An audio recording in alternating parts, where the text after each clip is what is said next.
ஏய் பொண்டாட்டி, என்ன வீட்டில் இருக்கிறியா? ஏய் வாடி வழிய.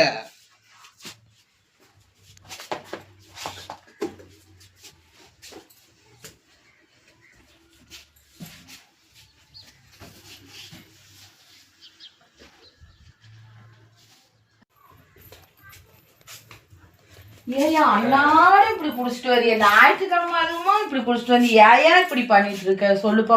சம்பாதிக்கிற காசெல்லாம் பிராந்தி கடைக்கு கொடுத்த எப்படியா நம்ம குடும்பம் நடத்துறது? நம்ம பிள்ளைங்களை எப்படியா கரை சேர்த்துறது?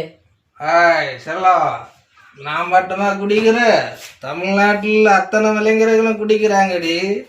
நான் மட்டும் குடிக்காம இருந்தா அது அரசாங்கத்துக்கு நஷ்டமே. அரசாங்கத்தை காப்பாத்துறேன் நீ நம்மளையா காப்பாத்தணும்னு நினைக்க மாட்டேங்கிற? நாளை முதல் குடிக்க மாட்டேன், சத்தியமணி தங்கம். 1000 டைம் நீ சத்தியம் பண்ணிக்கிட்டே தான் இருக்க, 2வது போய் குடிச்சிட்டு வந்துகிட்டே தான் இருக்க. உன்னோட காலத்துக்கு ஆக்க போற நான் எங்க வீட்டுக்கு போறேன், என் தம்பியை வர சொல்லி.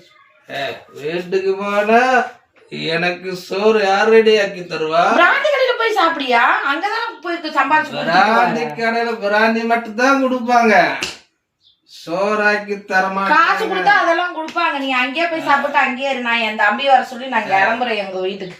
என்னடி நான் சொல்லிட்டு இருக்கிற, அதிகமா பேசிட்டு இருக்க. என் தம்பி வர சொல்லி நான் எங்க வீட்டுக்கு போறேன். நீ என்ன அடிக்கிற குடிச்சு போட்டு வந்து. ஏண்டாட்டின்னா காலுக்கு கீழே செருப்பா தான் வச்சிருக்கணும், தலைக்கு மேல தூக்கி ஆடுனா. உட்காரியா? எங்கயா போற? உட்காருங்க, உட்காரு. என் தம்பியை கூட்டிட்டு வரேன்.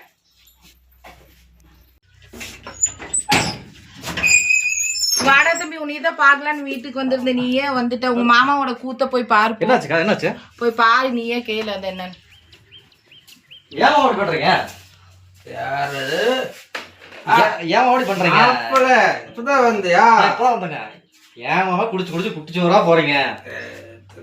மாப்பிள்ள குடிக்காத குடியார யாரு இருக்கிற? எல்லாம் குடிச்சுதான் இருக்கிறாங்க. எல்லாரும் குடிக்கிறாங்க.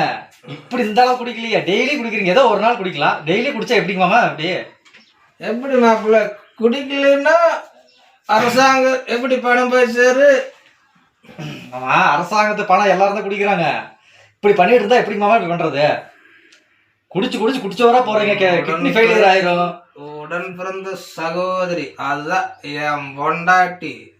அங்க வந்ததா? வந்து அக்கா வந்து சொன்னாங்க, இந்த மாதிரி மாமா வந்து அடிச்சிட்டாங்கன்னு சொன்னாங்க. ஏன் மாமா இப்படி பண்றீங்க? குடிக்காம இருக்கு மாமா. குடிக்காம உங்களால இருக்கவே முடியாதா? ஏமா, என்ன காபி ரெடியா? நைட்டு ஏதோ ரகலையாச்சா? உடம்பெல்லாம் ஒரே வலியா இருக்கு. ஏதோ தண்ணி ஓட்டு மப்பிள் இருக்குமா, நீ என்னை அடிச்சிருக்கும் போல. அப்படியா? சரி. இனிமேல் நான் தண்ணியே போட மாட்டேன். இந்த சாராயம் பண்ணுற வேலை தான் 5 வயசு பையன்லேருந்து 60 வயசு கிழமை வரைக்கும் கெடுத்துட்டு இருக்குது. ஒவ்வொரு குடும்பத்திலுமே கல்யாணம் பண்ணி குடும்பத்தோடு இருக்க தண்ணி போட நிறுத்தினா குடும்பம் ரொம்ப நல்லா இருக்குது. நண்பர்களே, இந்த வீடியோ பார்க்குற அனைவரும் யாருமே பிராந்தி தொட்டுறாதீங்க. சின்ன வயசுலேருந்து 5 வயசுலேருந்து 60 வயசு வரைக்கும் இதுவரையில் நிறையா தண்ணிக்கு தான் அடிமையாக இருக்கிறாங்க. நிறைய பேர் காலமாயிட்டாங்க. அதனால் பிராந்தி, இந்த மதுங்கிறது ரொம்ப ஒரு தீய பழக்கம். அந்த மதுக்கு அழகாக அடிமையாகிறாதுங்க. இந்த வீடியோவை ஷேர் பண்ணுங்க பிடிச்சிருந்தா. வணக்கம், நன்றி, வணக்கம்.